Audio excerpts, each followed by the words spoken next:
Bonsoir à tous et bienvenue dans ce point de l'actualité. Le président de la République du Sénégal est arrivé ce samedi à Abidjan. Macky Sall a été accueilli à l'aéroport par le vice-président Timo Komédie Koné. Le chef de l'État sénégalais est en visite d'amitié de 48 heures en Côte d'Ivoire. Il a été reçu par le président de la République, Alassane Ouattara, pour parler de la coopération bilatérale entre les deux pays et aussi des questions liées à la sous-région. C'était à sa résidence de la Riviera Golfe. Le gouvernement a été à la tâche pour la réussite de la CAN 2023. Le Premier ministre a rencontré en fin d'après-midi ce vendredi le comité d'organisation, le COCAN, conduit par Albert François Amicha.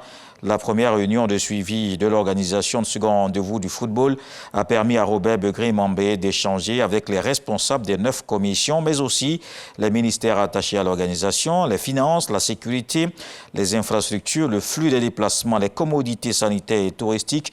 Tout a été passé en revue. Cette rencontre, la première, initiée par Robert Begré-Mambé depuis sa nomination, va régulièrement se poursuivre. Le ministre de l'Enseignement supérieur et de la Recherche scientifique est au Maroc. Adama Diawara est à Agadir, dans cette 4e ville du pays. Il y a un concept innovant. Il s'agit d'un réceptif hôtelier écologique et une ferme agro-pastorale. C'est une conception de l'Université internationale d'Agadir. Alexis Oudraogo. L'hôtel d'application de l'Université internationale d'Agadir est situé à une vingtaine de kilomètres du centre de cette ville touristique. Un réceptif qui accueille une clientèle variée et de qualité. Ce réceptif est d'abord un centre d'apprentissage pour les étudiants des filières touristiques et hôtelières. L'espace offre de la restauration, des hébergements de standing construits avec des matériaux écologiques. L'autre attraction est sans nul doute le parc animalier et ses nombreuses espèces, parmi lesquelles de gros ruminants, des oiseaux qui en ajoutent au charme de ce lieu. Des espèces rares, importées de pays lointains, toutes protégées dans des enclos joliment aménagés. Une véritable attraction touristique. Le ministre Diawara est séduit. Nous avons constaté un certain nombre de choses dont nous allons nous inspirer dans nos structures universitaires.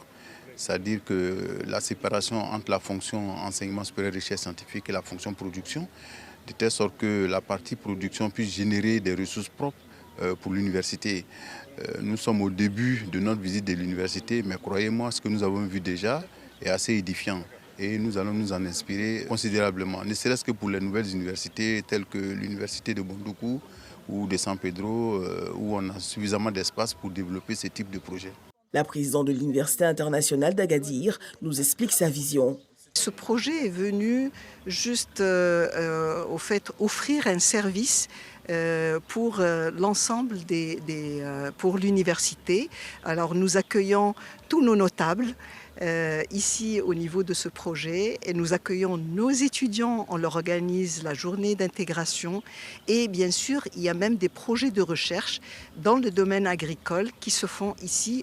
Cap sur la ferme agro-pastorale qui s'étend sur une superficie de 400 hectares. Elle offre l'opportunité aux étudiants des filières agronomie de passer de la théorie à la pratique. Ici, on cultive des agrumes, du maïs, du haricot, du poivron, des pêches. Toutes ces productions génèrent des revenus propres à l'université.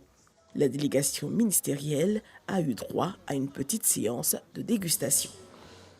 Du Maroc, allons en France. Le Salon du chocolat a ouvert officiellement ses portes samedi à Paris pour cette 28e édition dans la capitale française. Le Conseil du café et du cacao met l'accent sur le processus de transformation du cacao ivoirien et l'accompagnement des artisans locaux. Pour le régulateur ivoirien, c'est aussi une occasion pour des rencontres d'affaires. Des milliers de visiteurs attendus à ce Salon du chocolat de Paris. Dans le reste de l'actualité, au Sénégal, Amadou Ba a mis aux arrêts membres du parti d'opposition, le PASTEF, et du cabinet de son leader Ousmane Sonko. Il a été arrêté dans la soirée de vendredi à ce samedi. Selon ses avocats, il sortait d'une émission de télévision. Pour le moment, aucun motif d'arrestation n'a été divulgué. Vendredi, des partis d'opposition et organisations de la société civile avaient manifesté pour demander la libération des détenus dits d'opinion.